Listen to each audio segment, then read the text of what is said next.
누가복음 1장 26절로 38절까지 저와 여러분이 함께 교독합니다.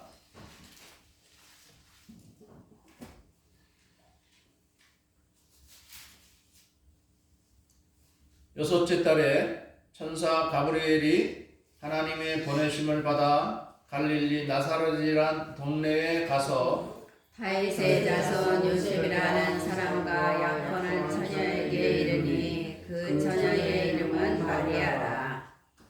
그에게 돌아가 이르되 은혜를 받은 자여 평안할지어다 주께서 너와 함께 하시도다 하니 처녀가 그 말을 듣고 놀라 이런 인사가 어찌하 믿고 생각하매 천사가 이르되 마리아여 무서워하지 말라 내가 하나님께 은혜를 입었느니라.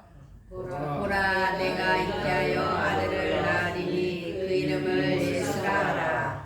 그가 큰 자가 되고 지극히 높으신 이의 아들이라 일컬어질 것이요 주 하나님께서 그 조상 다윗의 왕위를 그에게 주시리니 영원히 야곱의 집을 왕으로 다스릴 것이며 그 나라가 무궁하리라. 마리아가 천사에게 말하되 나는 남자를 알지 못하니 어찌 이 일이 있으리이까. 천사가 대답하여 이르되 성령이 내게 임하시고 지극히 높으신 이의 능력이 너를 덮으시리니 이러므로 나실 바 거룩한 이는 하나님의 아들이라 일컬어지리라. 보라 내 친정 엘리사벳도 늙어서 아들을 배었느니라. 본래 임신하지 못한다고 알려진 이가 이미 6달이 되었나니 대저 하나님의 모든 말씀을 능하지 못하심이 없느니라. 다 함께 마리아가 이르되 주의 여종이 오니 말씀대로 내게 이루어지다매 천사가 떠나가니라. 아멘. 오늘 말씀의 제목은 택하심을 받은 마리아입니다. 우리는 사도신경을 통해서 예수님이 동정녀 마리아를 통해서 이 세상에 오셨다고 신앙을 고백합니다. 이런 신앙 고백은 사실 쉬운 게 아니죠. 하나님인데 창조주 하나님이신데 온 세상 만물을 만들고 우리 인생들을 지으신 전능하신 하나님인데 어떻게 사람으로 오느냐? 사람으로 오는데 아기로 오느냐? 이것이 참 놀라운 일이죠. 그래서 이것은 우리가 믿음으로서만 알 수 있는 것이고 믿음이 아니고서는 이해할 수도 알 수도 없는 놀라운 사실입니다. 사실 하나님이 온 세상 만물을 창조하셨다는 자체가 놀라운 사실이죠. 우리 이 땅에 살고 있는 우리 사람들 또 우리가 먹고 있는 음식들 또 우리가 산과 바다와 그 안에 있는 모든 생명체들이 저절로 된 것이 아니라 하나님이 다 그렇게 만드셨다고 합니다. 하나님은 우리 사람들을 만들 때에도 그냥 대충 만들어 놓고 너희들 알아서 살아라 이렇게 하시는 하나님이 아니라 우리 하나님은 태초부터 우리 조상 아담 하와 때부터 우리 인간을 사랑하셔서 어떻게 하면 너희들이 죽지 않고 영생하고 복되게 살아갈지 태초부터 말씀해 주셨어요. 그런데 우리 사람들이 하나님의 사랑의 간섭을 그것을 간섭이라 생각하고 자기의 자유를 막는 것이라고 오해를 하고 하나님 말씀을 그대로 지키며 살면 잘 안 되는 것으로 오해를 해서 하나님을 떠나 살고 있는 현실 속에서 우리가 이런 상황이 된 것입니다. 하나님이 없는 이 세상의 모습은 어떻지요? 매일 우리가 뉴스를 통해서 보지요. 전쟁이 있고 다툼이 있고 알력이 있고 미움이 있고 정치 뉴스를 보면 맨날 싸우죠. 맨날 싸우고 뭐 정치만 싸웁니까? 집안에서나 싸웁니까? 집안에서 그냥 남편과 아내가 싸우고 자식과 부모가 싸우고 형제가 싸우고 이 하나님의 이 진리와 사랑의 이 간섭이 없으면 우리는 다 범죄하고 죄악 가운데 멸망당할 수밖에 없습니다. 근데 이 죄라고 하는 것은 왜 오죠? 죄라고 하는 것은 자유의지 때문에 오는 거예요. 우리 인간에게 자유의지가 있어요. 오른쪽으로 갈 수도 있고 왼쪽으로 갈 수도 있어요. 그런데 하나님은 우리에게 선택을 요구하시는 것입니다. 창조주 하나님을 믿을 것인지 창조자 하나님을 떠나서 자기 마음대로 한번 살아볼 것인지. 그래서 이 자유의지가 없다면 우리가 죄도 질 수가 없는데 이 자유 때문에 항상 엉뚱한 일을 선택하는 경우가 많아요. 오늘 여러분이 이 자리에 온 것은 여러분의 자유의지로 내가 교회를 나가야 되겠다, 하나님께 나아가서 하나님을 만나보고 하나님께 예배드려야 되겠다는 의지가 있었기 때문에 온 것이지, 제가 무슨 뭐 여러분을 강제할 수 있는 힘이 아무도 없지 않습니까? 교회 안 나오면 뭐 어떻게 뭐 벌을 내릴 겁니다, 뭐 이렇게 할 수도 없잖아요. 저는 순전히 자유의지에 의해서 여러분들이 주님 앞에 나온 것입니다. 그런데 우리 안타깝게도 우리 인류의 조상 우리 아담 할아버지 할머니께서, 하와 할머니께서 하나님의 명령을 어기고 죄를 범한 결과 에덴 동산, 영원히 행복하게 살아갈 수 있는 에덴 동산에서 쫓겨나면서 우리 인생들에게 불행이 어둠이 닥쳐왔는데, 하나님은 그 구제책을 다 준비하고 계셨죠. 구제책.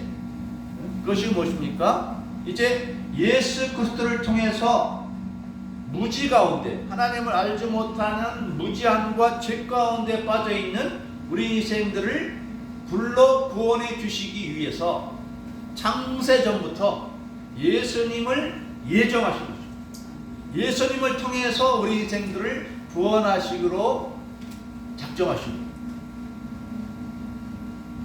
그것이 창세기 3장 15절에서 우리 조상을 유혹해서 죄를 범하게 한 사단에게 저주하실 때, 여자의 후손은 내 머리를 상하게 할 것이요 너는 그의 발꿈치를 상하게 할 것이라고 말씀하셨습니다.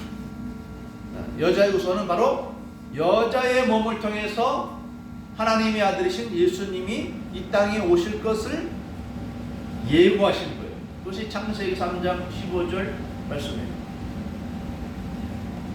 그래서 이 사단이 여자의 후손으로 온 그분을 발꿈치를 상하게 한다는 것은, 그래서 십자가에 못 박아 죽게 한다는 것이죠.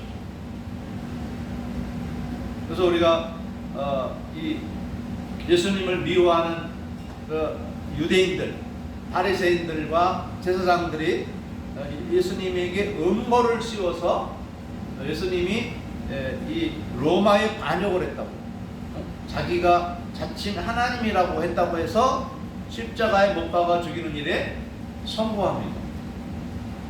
그동안 예수님이 많은 사람들을 병 고쳐주고 또 이 능력이 있는 복음을 전하니까 많은 사람들이 예수님을 따랐는데, 그것을 회방하기 위해서 마귀가, 사단이 계략을 꾸며서 예수님을 억울하게 십자가 못 박아 죽이는데 성공한 것이, 그것을 너는 그의 발꿈치를 상하게 한다는 것이죠. 그러나 예수님은 부활하심으로써 오히려 사탄의 머리를 상하게 하는 이 놀라운 일을 행하신 것입니다. 아무튼 이 땅에 하나님은 한 여인을 통해서 이 땅에 아기로 오실 것을 예언하셨어요. 이사야서 9장 6절에서도 우리에게 분명하게 말씀하여 주셨죠. 뭐라고 말씀하셨습니까?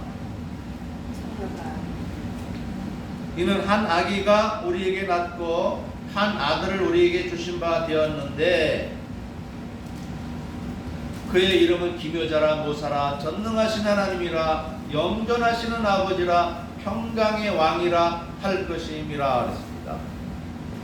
전능하신 하나님이 평강의 왕이신 하나님이 아기로 이 땅에 오신다는 거예요. 이게 예수님 오시기 700년 전의 예언입니다. 근데 이 예언이 언제 실현이 되었느냐? 우리가 성탄절이라고 말하는 그날에 실현이 된 것입니다.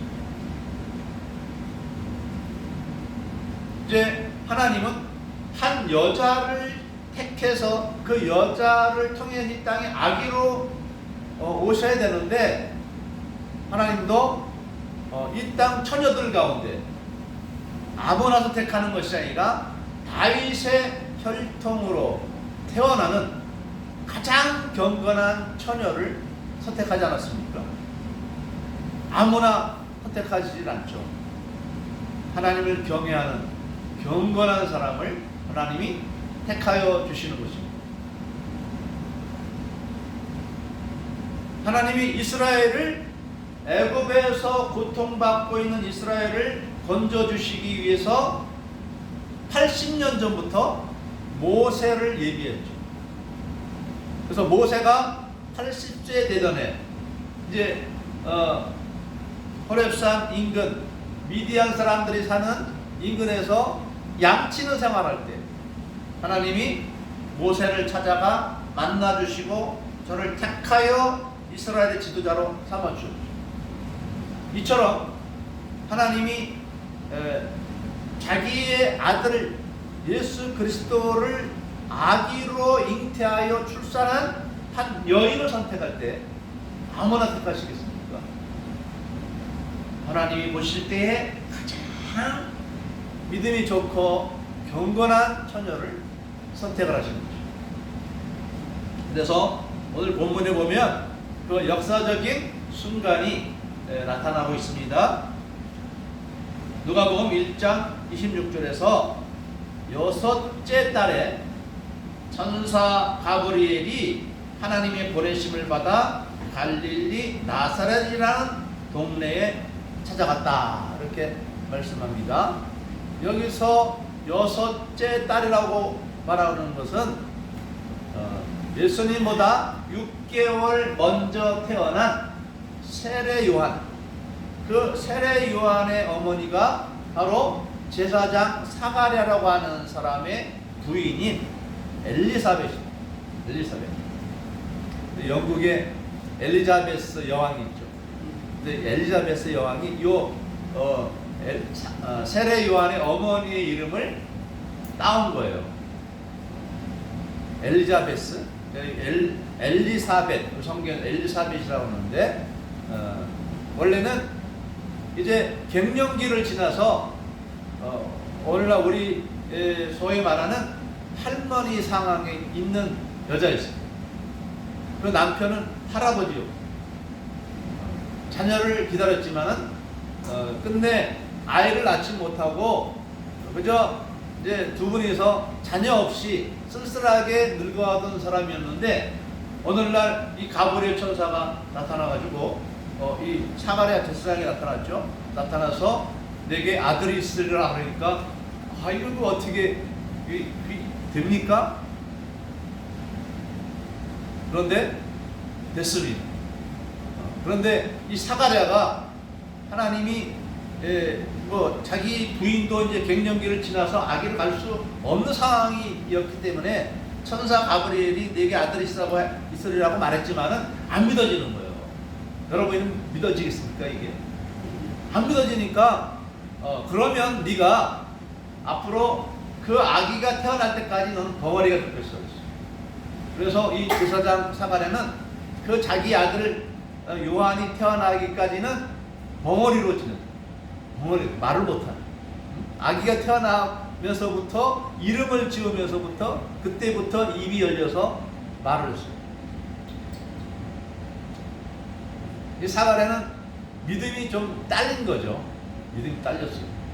그런데 오늘 이 세례 요한이 아기를 뵌 지 6개월째에 다시 이 똑같은 가브리엘 천사가 이제는 갈릴리 나사렛이라는 마을에 마리아라는 여자의 집에 찾아온 겁니다. 근데 이 마리아는 사가랴처럼 그렇게 믿음이 딸리는 여자가 아니었어요. 자, 오늘 말씀해 봅시다. 27절 다윗의 자손 요셉이라는 사람과 약혼한 처녀에게 이르니 그 처녀의 이름은 마리아라 그랬습니다. 마리아. 이 마리아라는 이름은 그 당시에 아주 흔한 이름이었어요. 우리나라의 흔한 여자의 이름은 뭐죠?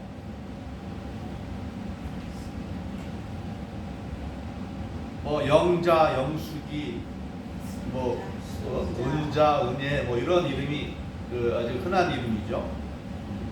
근데 이때에는 마리아라는 이름이 굉장히 흔한 이름이었어요. 그래서 그 예수님의 제자의 어머니도 마리아고, 그리고 나사로의 여동생도 마리아입니다. 그리고 부활하신 예수님을 가장 처음으로 만났던 막달라 마리아도 있죠. 이 막달라라는 것은 그 사람이 지역 이름입니다. 여숫댁 이렇게 말하죠. 여수에서 온 아주머니라 해서 여숫댁 이렇게 하죠.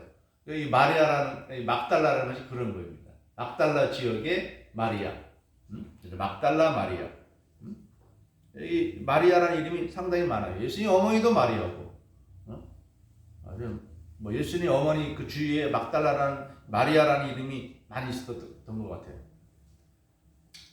그런데 이 마리아는 지금 요셉이라는 청년과 다윗의 자손 요셉이라는 청년과 약혼한 상태에 있어요.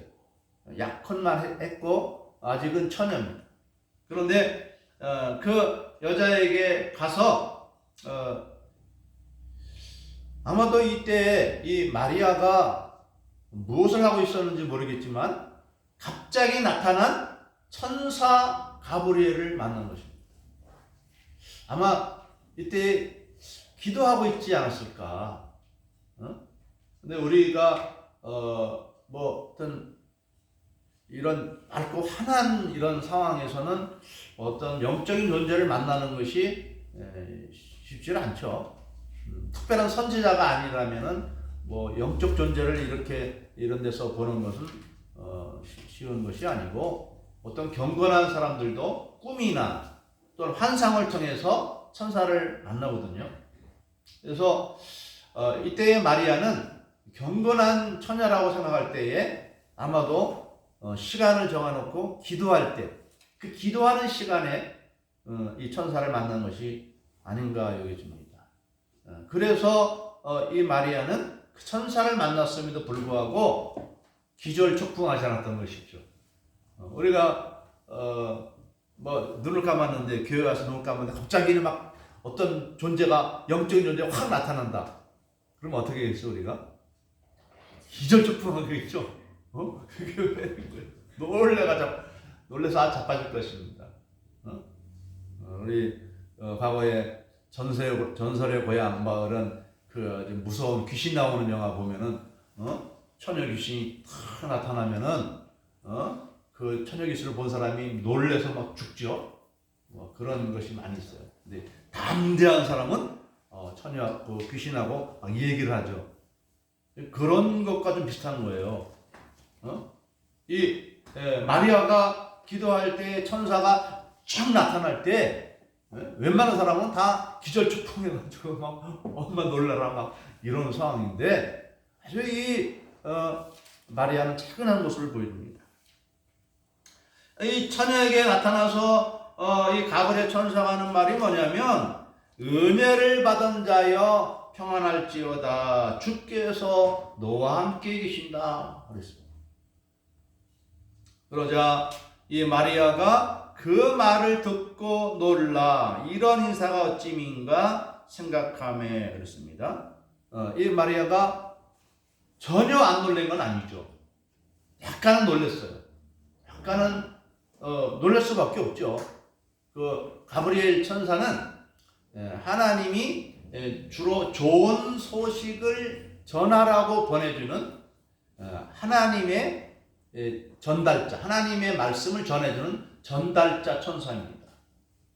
이 천사가 아주 아름다운 모습으로 이 마리아 앞에 나타나서 이런 말을 할 때 이 마리아가 약간은 놀랐어. 그래서 그 말을 듣고 놀라. 이런 인사가 어찌민가. 놀라면서도 생각을 하는 것이죠. 뭘 생각합니까? 내가 은혜를 받은 자여라고 말하는데 내가 어떤 은혜를 받았다고 하는 것일까? 하는 이런 생각에 혀를 잡힌 거죠. 기절초풍하지 않고 그 사람의 말의 뜻을 잘 생각해 볼 줄 아는 그런 여유 있는 마음이 어디에서 오는가? 하나님을 늘 기도하고 경건한 그 삶 속에서 오는 것입니다.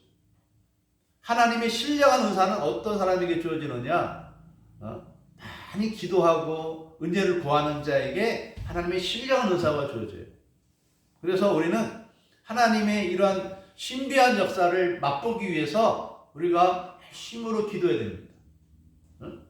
하나님을 믿는데 그냥 맹숭맹숭하잖아요. 맹숭맹숭한 믿음이 아니고 참 뭔가 신령하고 확신이 있는 믿음이 되려면은 기도를 많이 해야 되는 거죠.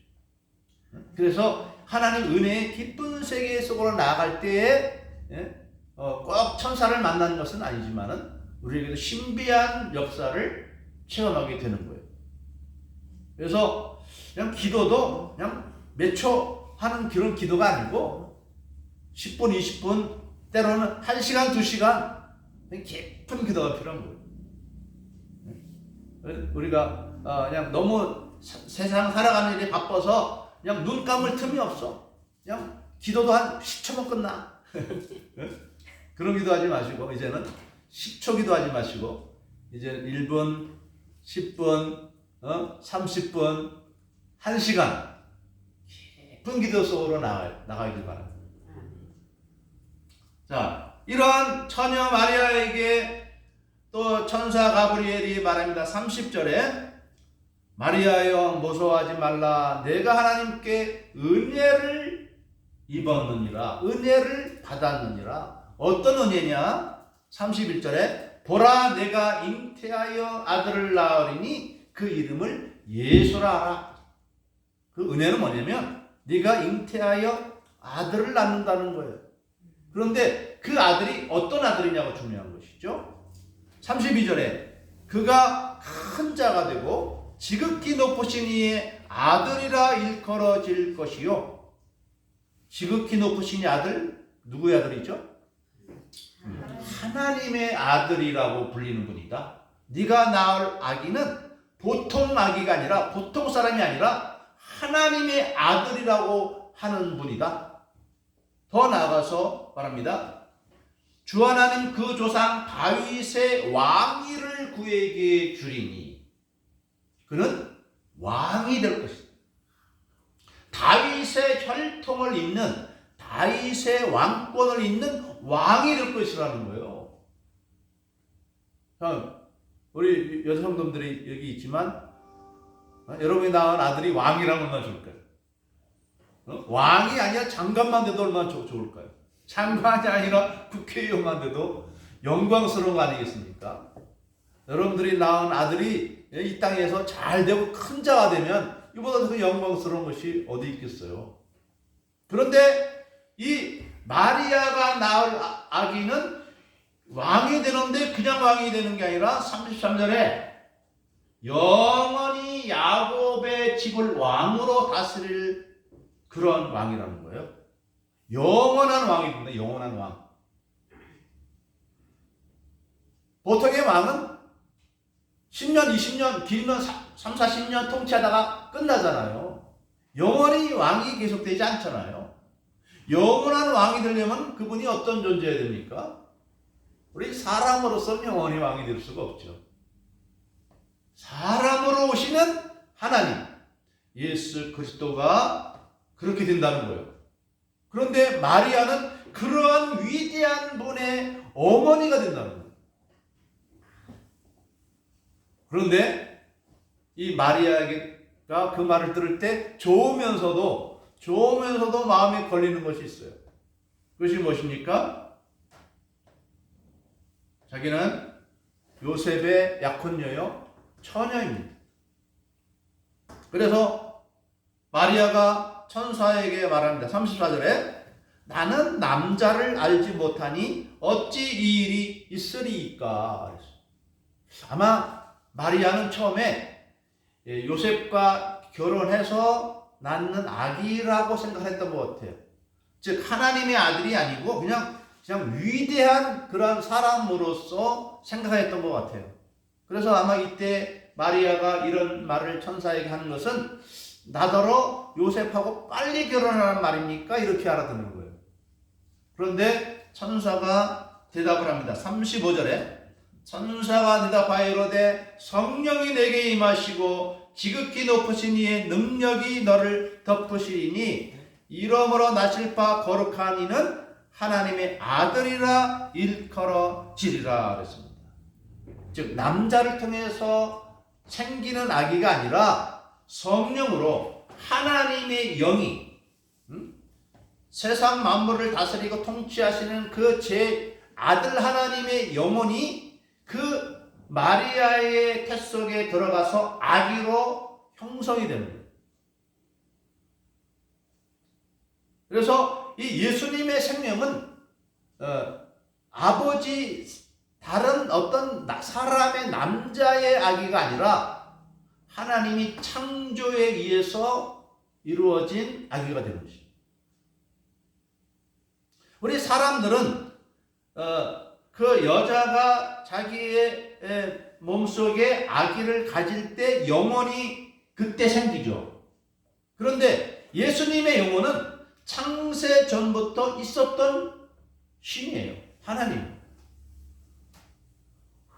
그래서 그 하나님이 마리아라는 여자의 몸을 통해서 아기로 이 땅에 오시려고 하셨던 것입니다. 그래서 이것은 남자 입으로 되는 것이 아니라는 것이죠. 자, 그럴 때 이 마리아는 짧지만 고심을 했겠죠. 왜냐하면 처녀가 자식을 낳는다, 아들 낳는다. 이거는 하나님에게는 엄청난 일이요, 자기에게 엄청난 은혜인지 모르겠지만 세상적으로 보면 용납이 안 되는 일입니다. 당신은 율법 사회예요. 만약에 여자가 자기의 순결을 지키지 못했다고 한다면 돌에 맞아 죽는 그런 시대였습니다. 그런데 이 마리아가 뭐라고 그 천사에게 대답을 하느냐? 38절에 함께 읽겠습니다. 마리아가 이르되 주의 여정이오니 말씀대로 내게 이루어지다음에 천사가 떠나가니라. 하나님이 일방적으로 너 아이를 가져라 이게 아니고 이렇게 은혜를 줄 텐데 내가 받겠느냐 하는 거죠. 그럴 때 마리아는 뭐라고 대답합니까? 예, 그렇게 하겠습니다. 처음부터 순종할 수 있는 여자가 아니라면 하나님이 이 마리아를 선택하지도 않았겠죠. 이 세상에서도 어떤 아들이, 어떤 딸이 효자 해냅니까? 엄마나 아버지의 말을 잘 순종하는 사람. 그렇게 하겠습니다. 힘들어도 한번 해보겠습니다. 이런 자녀가 효자 효녀죠. 근데 불효자는 어떤 사람입니까? 아니에요. 안 해요. 싫어요. 싫어요. 안 해요. 안 돼요. 이런 자녀들은 불효자죠. 우리 마리아는 하나님 앞에 늘 순종했어요. 그래서 경건한 여인이었어요. 하나님께 복을 받는 여자가 된 거예요. 늘 순종할 줄 알아요. 그것이 손해 나는 일을 할지라도. 근데 우리가 이제 일어나는 성경의 이야기를 통해서 알지만 마리아가 성령으로 아기를 잉태한 그 이후로부터 그가 이 땅에서 죽을 때까지의 삶이 어땠습니까? 세상적으로 보면 달라진 것이 별로 없어요.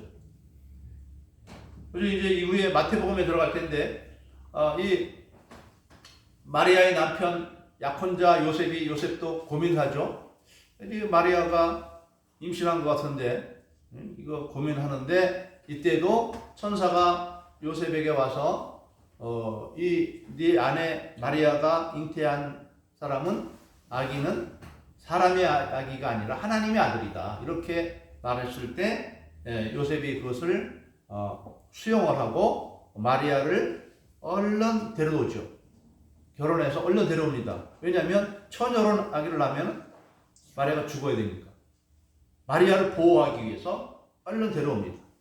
그러나 잠자리를 하지 않고 그를 지켜주다가 아기를 낳게 되는데 어디서 낳죠? 베들레헴 한 곳까지 가서 거기서 아들을 낳는데 어디에서 아들을 낳았어요? 병원에서 아들을 낳았습니까? 마구간에서 낳았어요. 마구간에서.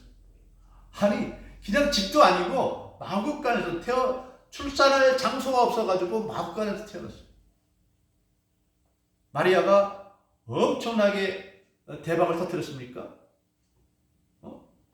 성령으로 잉태된 아기 예수님을 출산하는데 이렇게 참 누추한 곳에서 아들을 낳았고, 그리고 예수님 성장할 때 그러면 이 마리아는 아주 부자가 돼서 살았습니까?